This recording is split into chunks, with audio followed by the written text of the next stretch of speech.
Stephen Nowakowski is a renowned wildlife photographer and a conservationist who's been part of the broad green movement for many years, concerned about protecting the wonderful natural habitat up there in his neck of the woods, Far North Queensland.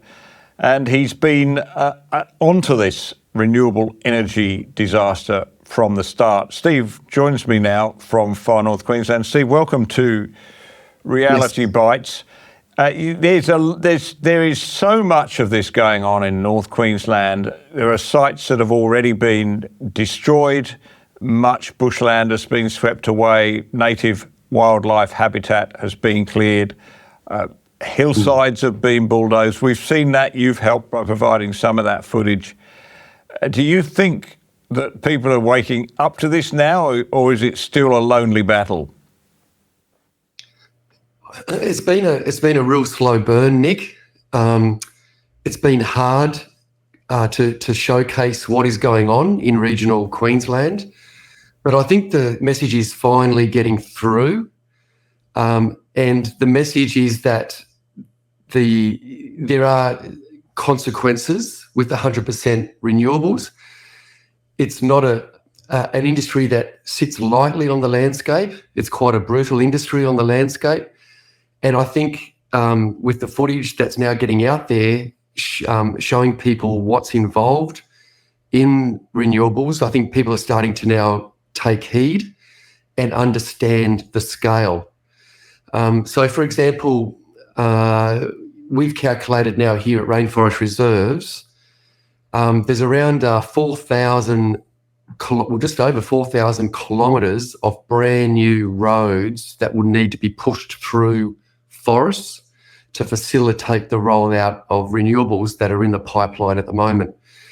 We've also counted around 3,222 turbines.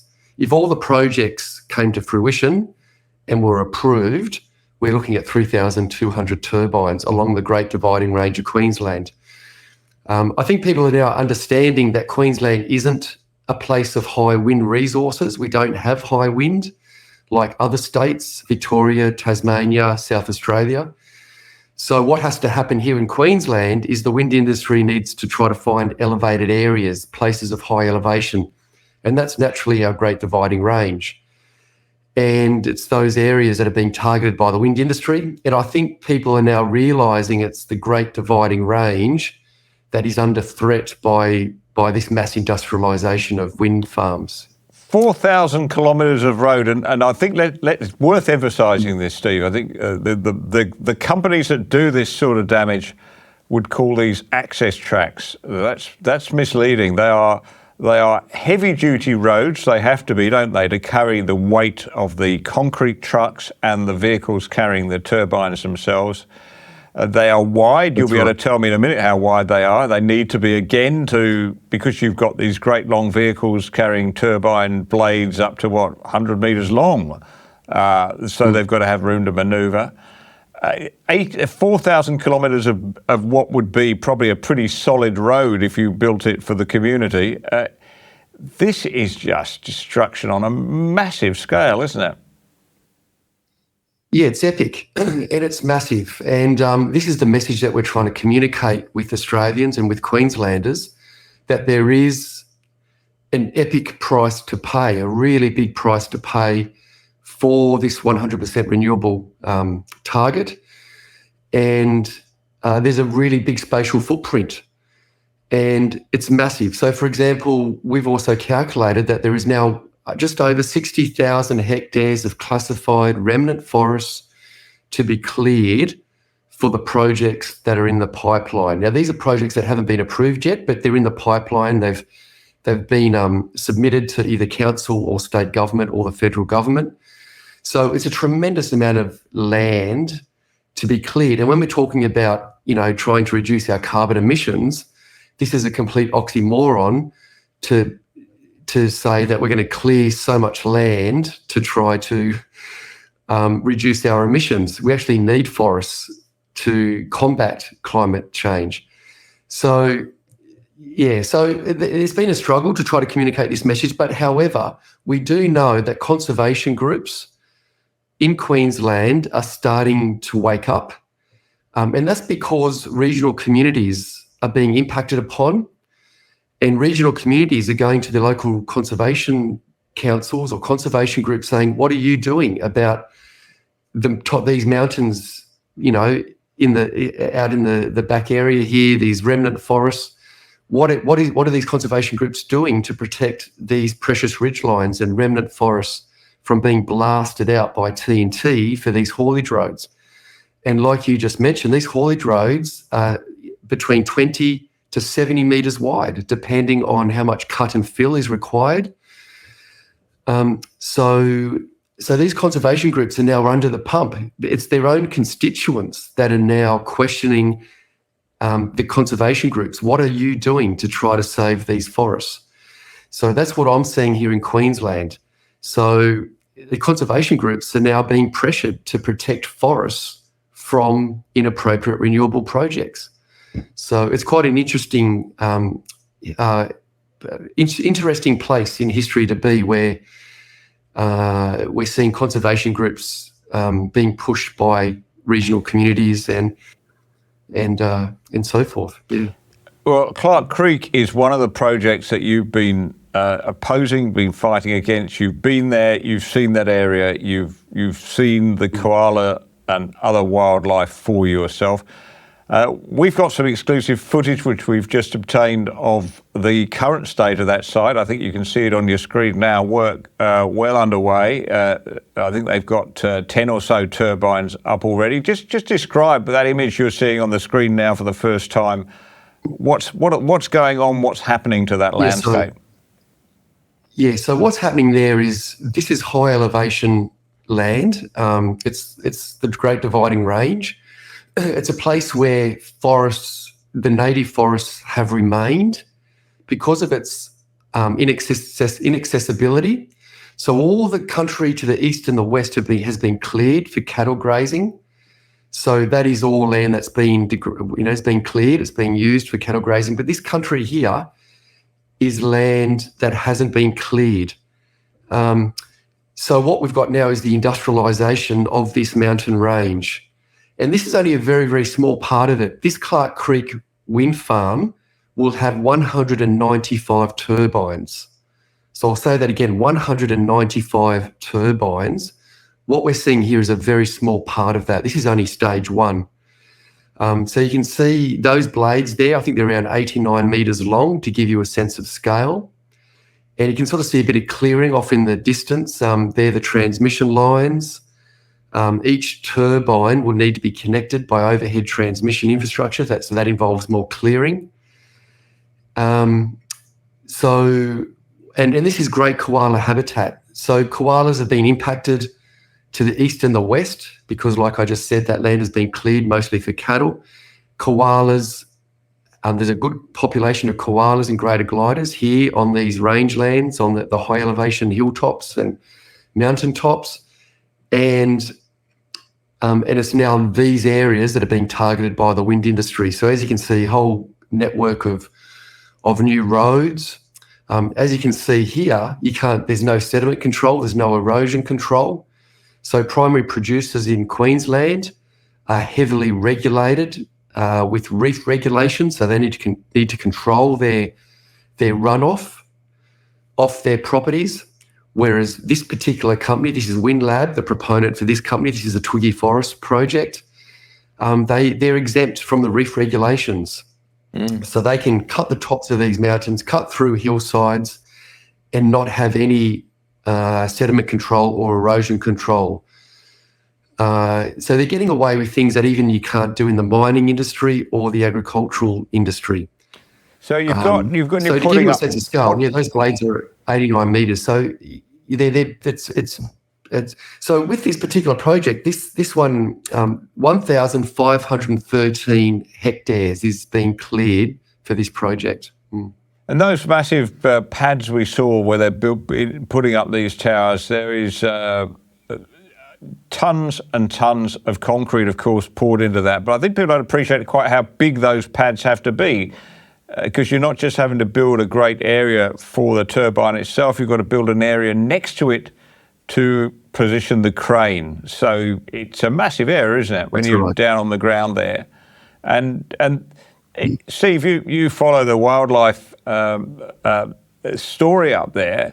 To separate off those bits of land by those huge paths, that just diminishes the amenity of those areas for wildlife, doesn't it? They're confined to a small area. Yeah, that's right. I don't know how many kilometres of new roads have been pushed in for this particular project. I would say well over 100 kilometres of new roads. We know the Shulumban project further north is 145 kilometres, and Upper Burdekin Wind Farm is around the same figure. So I'd expect well over 100 kilometres of brand new roads that have been pushed into this place, this area. And what happens is that when you push new roads into untouched areas, it means that there's weeds that can move into this area. So weed incursions is a really, really big issue. And I've got a botanist right now working on this, working out how much land. So like I said before, 4,000 kilometres of new haulage roads. And if all those roads have weed incursions occurring either side, well, that's a huge impact, a big spatial footprint of land that will be impacted by weeds. Also, too, there'll be altered fire regimes and things like gliders and koalas. There's more impediments for these animals to move across roads. We know for possums, for example, they reluctantly come to the ground because they're susceptible to predators. So we're just opening up really nice country that's never been touched. We're opening it up now to mass industrialisation. And one thing that has come to light just recently is the infrasound that comes from wind farms. And we're now finding that infrasound can have a detrimental impact on species that we really don't know. We don't know yet. So we know that amphibians and frogs may be impacted by the infrasound. And we do know that koalas are being impacted by the infrasound because of their low frequency mating calls. So there's a lot of science that we don't know yet of what the impacts of these turbines will have on wildlife in Australia. That infrasound, Steve, well, we experienced it when you took me around the Caban site near up there on the Atherton Tablelands near your home. And the turbine started up, I think, about 4 o'clock in the afternoon, and I could hear it. It was just this low, it's impossible to describe really, but it's a low whine that just goes on and on interminably. It's irritating enough for a human to listen to, but that must play havoc to creatures that rely on sound frequencies to communicate with one another, to stay away from obstacles, bats, for instance. Yep. Yeah, well, that's right. So the infrasound coming from these turbines is inaudible to us. It's a really low frequency. And I actually, I wanted to experience this myself. So I actually went and camped 2.2 kilometres away from a turbine here at Caban, one of the closest wind farms to me. And I camped there overnight, and I got up in the morning just wanting to move away from that vibration that was going through my body.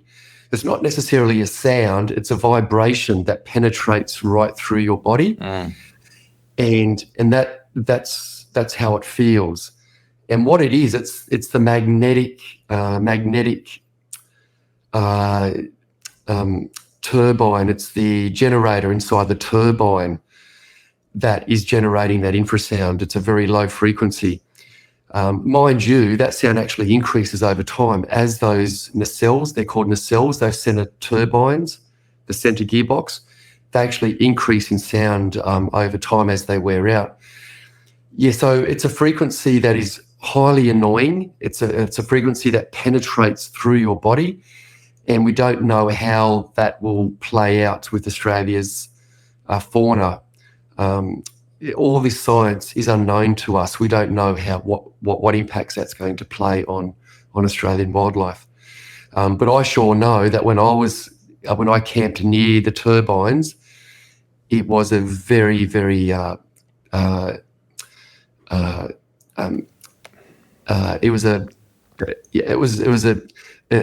feeling that just wanted me to get away from whatever that was, and I would assume that would also be the case for mammals and koalas. They just want to move away from that infrasound, from the source of that infrasound. Stephen, perhaps we could just go around and you can bring us up to date with the state of play on some of the projects out there, starting with Chilumban.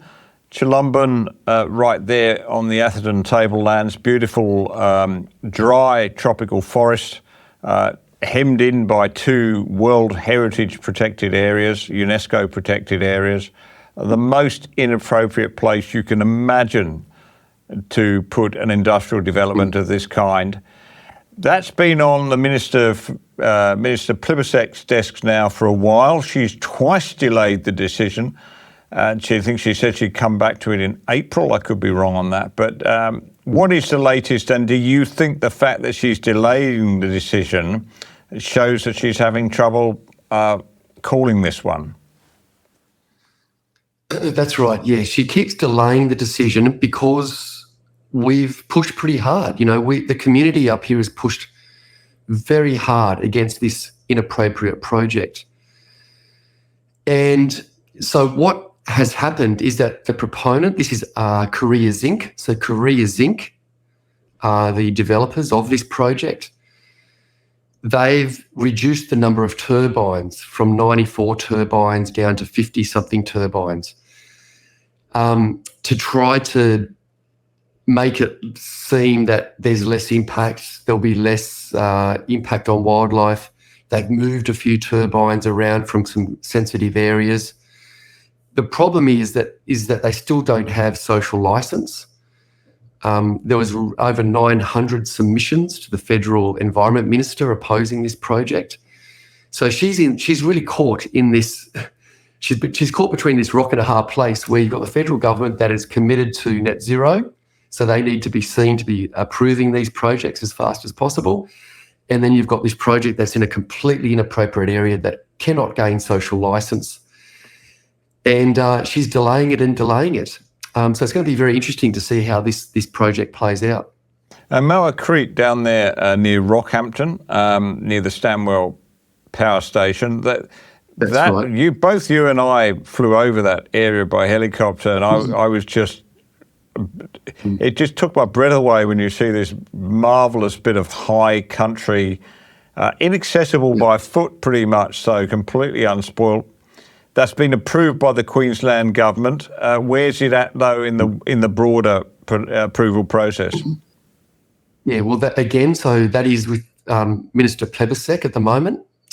So that has gone straight through to Plibersek. There was really no capacity for anybody to lodge objections against that project at council level or state level.